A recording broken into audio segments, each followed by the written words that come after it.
Hello, my fellow Inquisitorial agents. Welcome to the video. My name is Dagan, and I am bringing you my full power Smite Psyker guide, aka Soul Blazer Psyker. Now, this is the build that I have been running in Orc Damnations and regular Damnations since patch 15 went live, and I've been having a ton of fun and having a lot of great success in my matches, and wanted to go ahead and share it with y'all. This build covers a lot of bases. We've got long range, we've got crowd control, close quarters combat. We've got it all here in this build, and I want to go ahead and start it off by talking with you about my weapons. So we are using the Alissi Mark V Blaze Force Sword and the Mark IV Voidstrike Force Staff.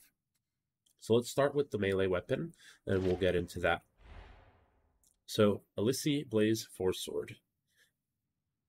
Going off, you can, I want to preface this at first, is that you can run this build with any melee weapon that you choose. The build works fine with the dueling sword as well. And actually, I do have gameplay on the channel already with me using the dueling sword with this particular build. And this is the dueling sword that I used. So if you prefer the dueling sword, if you prefer the chain sword, whatever melee weapon you prefer, you can go ahead and use. But for this video in particular, I'm going to talk about my Blaze Force sword because that's what I've been using and having the most fun with. And that's the most important thing. So starting off, as far as perks goes, I've got 5% melee critical hit chance and 25% damage to flak armored enemies. For blessings, we've got Shred to give us higher critical chance, and we have Blazing Spirit, and enemies gain 4 stacks of Soul Blaze on critical hit to a maximum of 12 stacks. And I'll tell you why I've had so much fun with this build, and it's particularly using this Blaze Force Sword with Blazing Spirit. It is super fun. Now, as far as the sword itself, for the stats that you're looking for, you want damage as high as possible, finesse as high as possible, and mobility as high as possible, and first target as high as possible. Damage and first target will and even finesse will directly affect your damage. And mobility you want as high as possible, just to negate a lot of the negative effects that running this particular sword has on your dodge distance. So in this case, I'm at 77%. I have a negative 0.95%. This could be much higher if your mobility is low. So you want to minimize that as much as possible. And then warp resistance at 74. I could tell you if warp resistance is low, that's fine. It's not a big deal. That can be your dump stat, okay? But this sword has actually been performing really, really well. And I think a lot of that goes down to, the attack chain, and that they're fast attacks and they target one enemy hitting weak spots. And then the heavy attack does a wide attack that can deep damage a bunch of enemies. So in a crowd horde situation, the Alissi Force Sword is doing really well. Now going on to the staff. This staff isn't the best one. I've been still trying to get the best Voidstrike staff to drop, but this is the one that I typically use. And the reason I use this one in particular is because it did drop with Warp Flurry 4. And Warp Flurry 4 is really important. If you get it at tier 3, that's good too. And then Warp Nexus as my second blessing. And then as far as perks, I have it rolled with, flak armored enemies and 8% range damage elites. Those are really good.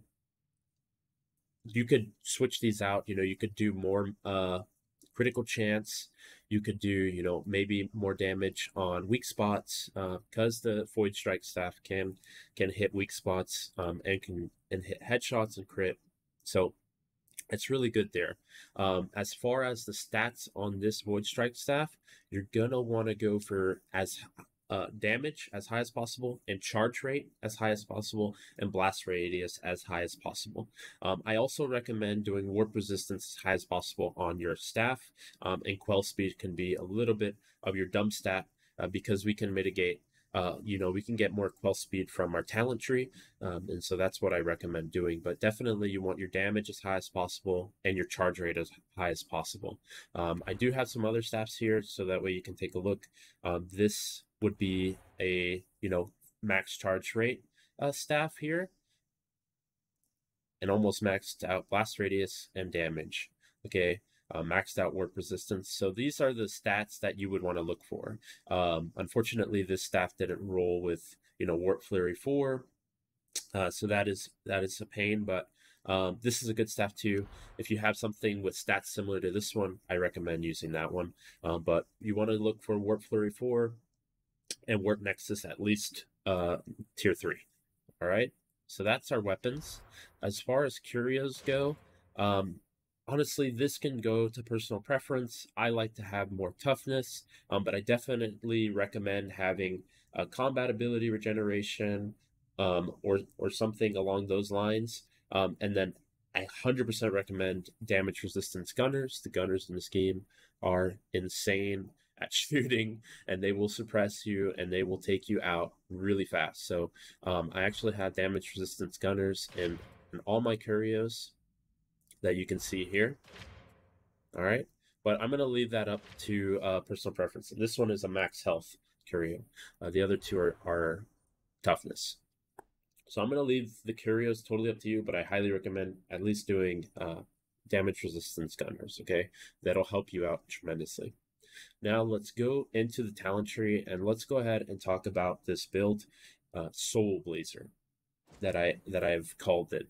So starting off, we're going to grab Soul Stealer, so we can replenish 7.5% toughness on warp attack kills. So this is going to count towards your Voidstrike staff. This is going to count towards your Blitz. This is going to count towards your Force Sword too. If you power up your Force Sword and you get a kill with it, that will replenish your toughness, okay? So there's a lot of synergies within this build. We got Quietude, replenish 5% toughness for each 10% peril quelled. Warp Expenditure, replenish 2.5% toughness for every 10% peril generated. All right, now what makes this build Soul Blazer, and that's what we're going to talk about, is Perilous Combustion, okay? So when you kill an elite or specialist, you're going to apply 3 stacks of Soul Blaze to nearby enemies. So that's our first Soul Blaze perk. Then we're going to go into Smite, and this is going to be our crowd control ability. Smite is really good, and it's really fun to use. Now, I'm going to say that in this build, I don't use Smite as my primary, you know, weapon. I'm using a lot of my sword, I'm using a lot of my staff, and Smite is really when there's these crazy situations where there's a ton of enemies, and we need to control them so that way my teammates can go ahead and take control of the battle and take them out, okay? They're going to take 10% increased damage from all sources with Enfeeble, and that's honestly all I use Smite for, is to just control a horde of enemies, or create some space for my teammates to move, or to get a res off, things like that, okay? It's more as a utility than it is for doing just damage, all right? So don't think about it with this build. Don't think about Smite as doing damage. It's for full crowd control and for certain situations that you guys need to make a move, okay? Now, going on to the next Soul Blaze perk, we've got Wildfire. When an enemy dies while affected by your Soul Blaze, nearby enemies each gain up to 4 stacks of Soul Blaze. They cannot gain more stacks than the dying enemy had. This is a really good perk, and will affect, this perk in itself does affect our Soul Blaze on our sword, okay? So with Blazing Spirit on our sword, it does directly affect and combo with Wildfire, okay? So if we kill an enemy with our Force Sword and we got Soul Blaze on them and they die from the burnout, it's going to give more stacks to nearby enemies, which is really good. And I'll show you that later on in the video, but let's keep going. We're going to pick up Kinetic Presence, and we're going to pick up one with the Warp to gain our toughness damage reduction. And then the next part of our Soul Blazer would be our Venting Shriek ability, okay? So Venting Shriek we're going to use when we're at pretty much 100% peril, and we're going to pop it, and apply creeping flames to all the enemies that we hit, okay? And that is going to burn out a ton of enemies, and it's going to do a lot of damage, and it's really fun to do. So what I typically do in situations is usually I'll pull out Smite, and I've got a whole horde of enemies in my Smite. Once I hit that 100 peril, I'll pop Venting Shriek, and then go from there and do a bunch of damage, pull out the sword, clean it up, okay? Super good. I do recommend picking up Warp Rider, and that's giving you, a 20% damage from all sources based on your current level of peril. Super good. Health boost. And then going down, we're going to go down the left tree, okay? And we're going to go all the way to Warp Charges, all right? So we're going to get Warp Siphon, and then we're going to go down the tree, just like this. Pick up your increases all base damage, Empyrean Empowerment. Increases all base damage by 4% for each warp charge. And we're going to stop at Psychic Vampire, okay? And the reason we're not going to pick up Warp Battery is just for space. To have enough points to have all the abilities on Venting Shriek. And honestly, you don't need the Warp Battery. I noticed when I was doing these Auric Damnation runs is that everyone is killing everything, and we're trying to kill them as fast as possible and clear the room as quickly as possible. And a lot of times you might have to pull out Smite to control the ads. So you're not going to always have 6 warp charges. Honestly, I found it very difficult to keep 6 warp charges throughout this whole thing because you're doing so many different things, and Auric Damnation can get really crazy. So that crowd control is really useful. So when you're crowd controlling and you're not getting the kills, you're typically not going to always have 6 warp charges, and then you're basically only relying on Psychic Vampire, where an ally coherency, has a 4% chance to give you a warp charge. So it's only 4% chance if you're not getting the kills yourself. So definitely, I don't think Warp Battery is necessary. I think you will do just fine with just Empyrean Empowerment and the 4 warp charges, okay? It's more than enough damage boost, and this directly affects your sword attacks, your Voidstrike attacks, and it's going to affect your Smite as well. You might be asking why I didn't go Empowered Psionics. I'm using Smite. This build runs around the sword and the staff and just having that extra boosted damage and using Venting Shriek, okay? It is not for Smite to be the end-all be-all, okay? We want to use our weapons, and I just find that having that extra, 16% bonus from the warp charges on the Voidstrike staff is going to make things so much better, okay? So now I do want to show the Alissi Blaze Force Sword and why we use Blazing Spirit, okay? And if you do like using the Force Sword, I do want to say you can change out Blazing Spirit or Shred and put in whatever perks. If you like to do Deflector is really good, especially in Auric Damnation. It's really strong. You can deflect ranged weapon attacks. You have better block efficiency. You can do that too, but there's a reason why I use Blazing Spirit, and I'm going to show you why. Okay, so when we're fighting a horde, once we get a crit off, there we go, they're going to get Soul Blazed, okay? And they're just going to keep getting burned. And this works as well on the heavy guys.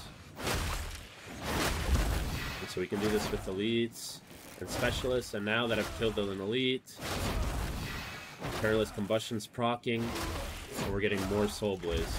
And we can keep going. Keep going. And this is why I love Blazing Spirit, and I love this build, because everything is just catching on fire, and we continue to do a bunch of damage, and you can go from here, okay? Your Voidstrike staff is just used to take care of specialists. It's covering your long range, if you've got gunners all the way in the end, you can kill them and take them out, okay? Just like that. And then you use your Smite for when there's a giant crowd of stuff, and then at 100 peril, you can pop your Venting Shriek, set more stuff on fire, and just go from there. If you guys want to see this build in action, like I said, I have a video. I'll put it in the description down below on what it actually, how you should play. In that video, believe I'm using this dueling sword, so it'll be a little different. But I can, if you guys want to, I can do a combat explanation. Let me know if you want something like that in the comments down below. But just to show again the talent tree, this is what you're looking at. And if you guys have any questions or any suggestions down below in the comments to make this build better, let me know and I'll try it out, test it out in some runs. But I have been having a tremendous time playing this build, and I hope you guys will too. Give it a shot. And I do really think that running the Blaze Force sword with Blazing Spirit really does make a difference, and it really makes it really fun. I think I was too harsh initially on the Blaze Force sword when they buffed the dueling sword. I only use the dueling sword, and the dueling sword is so good. And I still think it's better than the Blaze Force sword, but the Blaze Force sword has such synergy with the Psyker talent tree that you can regenerate your toughness by powering it up and getting a kill. There's good synergy there. So I definitely have been having a ton of fun using it. And I think you guys will too. And the Voidstrike staff is so good.